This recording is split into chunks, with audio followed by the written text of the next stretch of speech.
दोस्तों, जैसा कि आपको पता है कि बिहार में हमेशा जाति के तरीके से ही राजनीतिक होती है और जाति के आधार पर ही मुख्यमंत्री का चयन किया जाता है।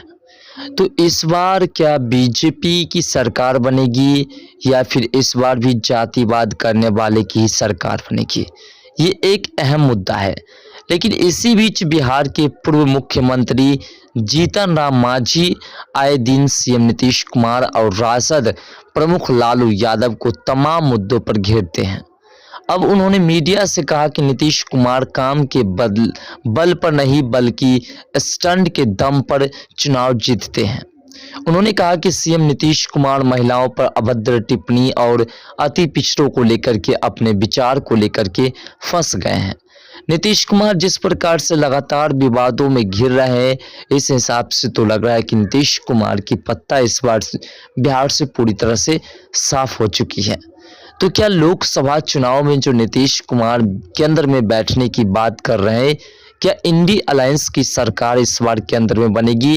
क्या इंडी अलायंस अपने आप को केंद्र में स्थापित कर पाएंगे?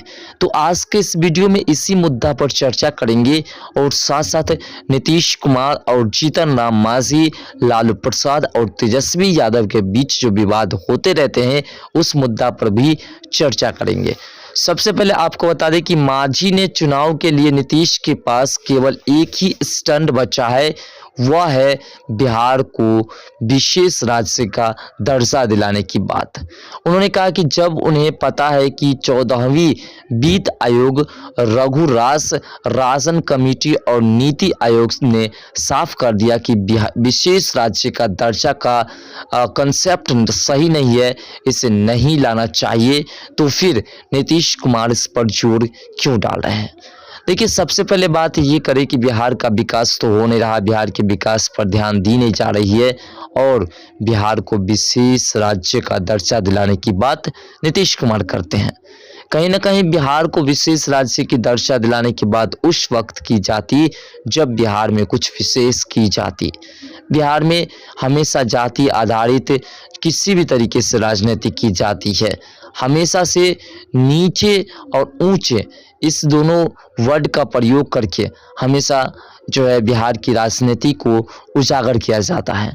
लालू प्रसाद अपने सेशन में सिर्फ जातिवाद के आधार पर ही अपनी मुख्यमंत्री स्थापित कर पाए। अब नीतीश कुमार जातिगत को लेकर के और साथ साथ ये जो आरक्षण की व्यवस्था वाली बात कर रहे हैं, इसको लेकर के मुद्दा बना करके जो है हमेशा वो कहीं ना कहीं अपनी राजनीतिक गद्दी को संभाले हुए हैं।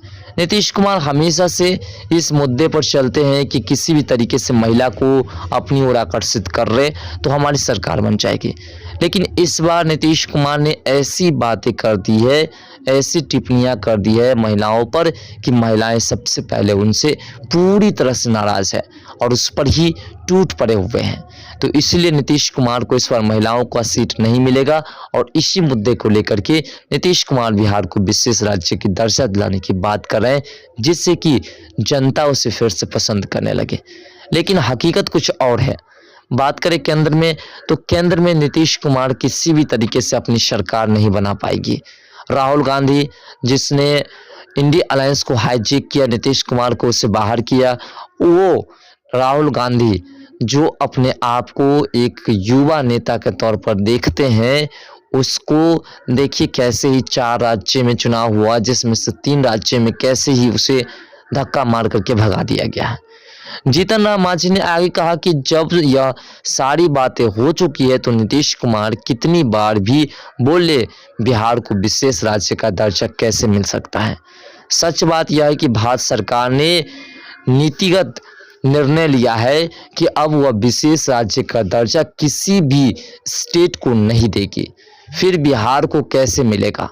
वहीं लालू और नीतीश पर करते हुए मांझी ने कहा कि यह बड़े भाई और छोटे भाई ने 33 साल तक बिहार पर राज किया, लेकिन आज भी गरीबी खत्म नहीं हुई। उन्होंने कहा कि आज भी करोड़ों लोग ऐसे हैं जिन्हें 2 टाइम का भोजन नसीब नहीं होता है। यह कलंकित बात है कि उन्होंने जिस प्रकार से नीतीश कुमार और लालू प्रसाद पर आरोप लगाया, ये कहीं ना कहीं ये सत्य होते हुए दिखाई भी दे रहे हैं और सत्य भी है। 33 वर्षों तक राज करने के बाद आप गिनती कीजिए तो बिहार में कितने लोग ऐसे हैं जो गरीबी रेखा से उठ करके ऊपर गए हैं। और अगर वो उठे भी हैं तो बिहार सरकार के बल पर नहीं बल्कि खुद के बल पर उठे हैं। उन्होंने कहा कि अगर ये लोग संवेदनशील होते तो इस्तीफा दे देते, ये लोग अगर बिहार के विकास के बारे में सोचते तो ये लोग इस्तीफा दे देते और बिहार को विकास करने के लिए किसी नए चेहरे को सामने लाते। तेजस्वी यादव जो कि अपने आप को एक काबिल नेता के तौर पर देखते हैं, तेजस्वी यादव का हाल भी वैसा ही है। तेजस्वी यादव ने भी जब से उप मुख्यमंत्री के पद को संभाले तब से बिहार के गरीबों के लिए कभी कुछ नहीं किए हैं। तो कहीं ना कहीं बिहार के गरीब जब खुश नहीं होंगे, बिहार की जनता खुश नहीं होगी तो बिहार में सरकार उसकी रख करके क्या करेंगे और बिहार को विशेष राज्य का दर्जा देने का क्या मतलब होगा जब बिहार का विकास ही नहीं होगा। इसके अलावा उन्होंने शराबबंदी को लेकर भी कहा कि भाजपा का अपना स्टैंड है, लेकिन हम बिहार में शराबबंदी नहीं रहने देंगे। इससे गरीबों को नुकसान होता है। थोड़ा भी शराब पीने पर उन्हें जेल में डाल दिया जाता है। वहीं रात में 10 बजे के बाद लाख रुपए का शराब पुरुष और महिलाओं पीती है, उन पर कोई कार्रवाई नहीं होती है। मांझी ने कहा कि भाजपा का अपना स्टैंड है, हमारा अपना स्टैंड है। उन्होंने कहा कि हम बिहार में शराबबंदी नहीं रहने देंगे, अगर रहेगा तो गुजरात पैटर्न पर इसे लागू किया जाएगा। जिस प्रकार से गुजरात में शराब चलती है उसी प्रकार से बिहार में भी चलेगी, क्योंकि बिहार में जिस प्रकार से शराब पी करके लोग जेल जा रहे हैं इसका मतलब आप समझ सकते हैं। क्यों? क्योंकि जो बड़े बड़े कारोबारी है, शराब कारोबारी है, उन्हें सरकार की तरफ से, प्रशासन की तरफ से प्रोडक्शन मिलता है और उसी से शराब खरीद करके जो छोटे लोग हैं, जो गरीब लोग हैं, वो अपना भरण पोषण करने की कोशिश करते हैं तो उसे जेल में डाल दिया जाता है। लोग अपनी थकान दूर करने के लिए कुछ पी लेते हैं तो उसे जेल में डाल दिया जाता है, ऐसा जीतन राम मांझी ने कहा है। अब ये बातें तो सभी जनता बिहार की डिसाइड करेंगे कि क्या है हकीकत और क्या है झूठ। क्या शराबबंदी से नुकसान हुआ है या फ़ायदा? क्या शराब चालू होने से फ़ायदा होगा या नुकसान? क्या गुजरात पैटर्न पर शराब चालू होगी हमारे बिहार में तो उसका फ़ायदा होगा या फिर नुकसान? ये तो हमारे बिहार की जनता डिसाइड करेगी। फिलहाल लालू प्रसाद और नीतीश कुमार ने 33 वर्षों तक बिहार में राज की, लेकिन उसके ऐसे कोई कार्य नहीं दिखाई दे रहे हैं जिस कार्य से जनता को फ़ायदा हुआ हो। अब लोगों को मन में यही ख्याल आएगा कि बिहार में हाल फिलहाल में जो टीचर वैकेंसी निकाली गई है उससे जनता को फ़ायदा हुआ है। तो आप सोच करके देखिए कि जो एजुकेटेड लोग थे उन लोगों को तो ठीक है जॉब मिली, और वो भी एक ऐसे सिस्टम निकाल दी गई कि स्टेट में अगर जॉब होती है तो सिर्फ बिहार के लोग को होती, लेकिन इसमें तो पूरे देश के लोगों को दे दिया। ये ऐसा इसलिए किया है कि हमारे केंद्र में सरकार बन सके, लेकिन इससे नुकसान किसका हुआ?